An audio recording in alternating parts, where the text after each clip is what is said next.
Hi guys, it's Cherie from Big Notes Get Votes, and today we're tackling part 2 of our breath management series. So part 1 talks about aligning your posture before you sing. That is in with the other videos, so check that one out first. Once you're ready and your posture's aligned, you want to think about controlling the breath on the way in and on the way out. We need to make sure that when we inhale, we are actually working 360 degrees all the way around. So we want to engage our lower abdominal muscles by allowing them to extend out. Quite often we're far too concerned with holding our tummies in when we're performing or singing or just day to day. So we want to think about allowing them to relax.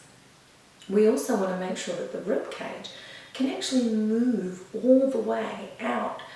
Because the diaphragm is the floor of the rib cage, we want to engage that area so we can control the diaphragm to allow it to move as far down as it can, which will in turn allow our lungs to fill completely with air. The abdominals and keeping the chest open and slowly returning them, all those areas, to their starting position is a part of helping to sustain that breath support and controlling the exhale and allowing us to have the breath that we need for the notes or the embellishments or the tone that we require. So of course breathing is super important. So we start off first with the lower abdominal muscles. Think about placing your hand on your lower abdominal muscle and just letting your abdominals extend out. So you breathe in and from the side.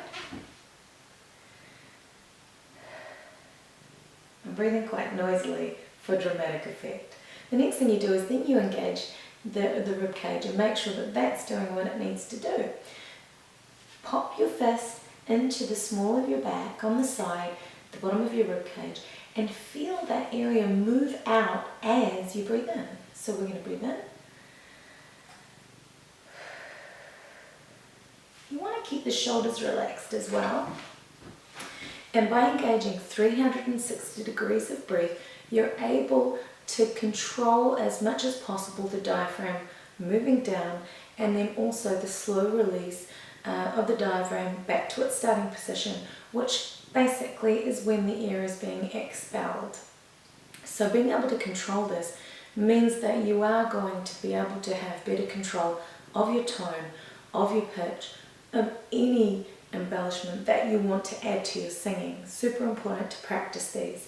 You can add an exercise which is a sustained hiss on the exhale to really train those intercostal muscles that live between your ribs to do what you want them to do, which is the slow and controlled release. So one more time, you can breathe in.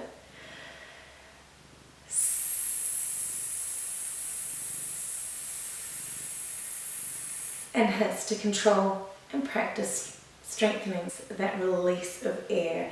Usually breathe in for 2 counts and exhale for about 14 counts or seconds if you're using a timer, or you can set a metronome to 80 beats per minute and check that way. So if you have any questions, pop them down below. I'll pop some more exercises up in the coming weeks, and I look forward to hearing your feedback. Happy breathing and singing, y'all.